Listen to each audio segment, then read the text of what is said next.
n'y a pas de déterminisme. En fait, tout ça était possible partout, finalement.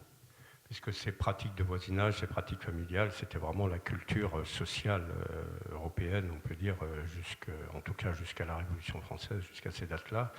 Et donc, il y avait des potentiels partout. Et les solutions qui étaient adoptées localement, par contre, étaient extrêmement variables. Et donc, forcément, après, on a pris ou pas, on s'est engouffré ou pas dans la proposition en question. Et ça rejoint aussi la deuxième question par rapport au rôle des dominants, c'est que dans tous les cas que j'ai étudiés, sauf les fruitières, dans les cas des coopératives de consommation de Franche-Comté et même de Haute-Savoie, on est sur une proposition des dominants. Et les propositions, une partie des dominants, notamment la franc-maçonnerie, était extrêmement propice, voulait vraiment développer ça parce que c'était une forme d'application de leurs préceptes visible dans la société. Et la coopérative, pourquoi les coopératives de Franche-Comté, les toutes premières jusqu'à Saint-Claude en 1881, donc 1867-1881, vont s'appeler fraternelles, CQFD, quoi. Et tous ces patrons étaient des patrons francs-maçons ou protestants. Parce que le protestantisme dans le bassin de Montbéliard a aussi très important pour la création, justement, le développement d'une forme de philanthropie, notamment visant à acculturer les masses, c'est-à-dire à les intégrer dans le giron de l'économie capitaliste, pour résumer un peu simplement. Alors après, quant aux solutions, ce qui est intéressant, c'est que je travaille aussi sur les biens communs, notamment en montagne.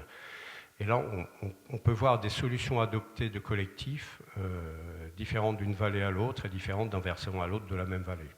C'est-à-dire qu'en fait, ce sont les groupes, comme dans le cas des fruitières, ce sont des groupes autonomes quelque part qui s'auto-propulsent en collectif, par le biais d'associations de familles en termes de voisinage ou autres.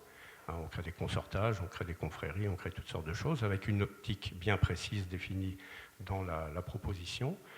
Mais elles vont varier en fonction du groupe social lui-même, de sa masse, de sa forme, même des formes familiales qui, cette fois dans la finesse, qui sont adoptées, c'est-à-dire soit la co-résidence, soit les résidences élargies, etc., etc.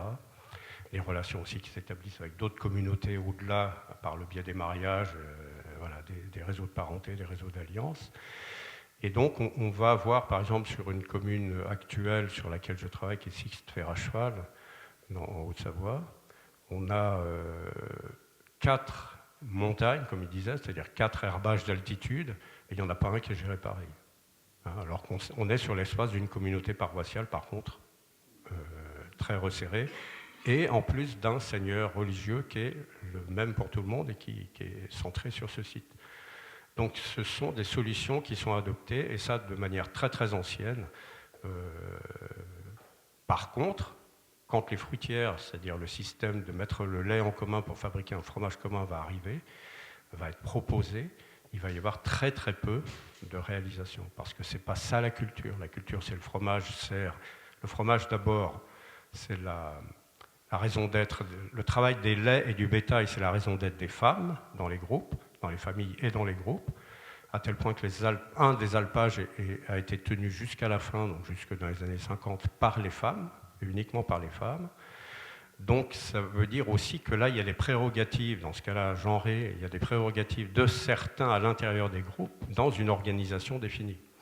Et donc, ça ne va pas les intéresser, elles, de mettre en commun leur lait, parce qu'elles vont perdre leur statut, en quelque sorte, de responsable à la fois du troupeau et à la fois du lait.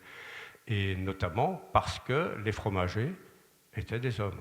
Les fromagers des fruitières, c'est-à-dire les fromagers formés techniquement dans les écoles de fromagerie, qui arrivaient dans les fruitières, qui étaient des sociétés d'hommes, créées par les chefs de famille qui s'associaient pour mettre leur lait en commun, éjectaient en fait le rôle des femmes. Ça va être une des grandes problématiques en Franche-Comté.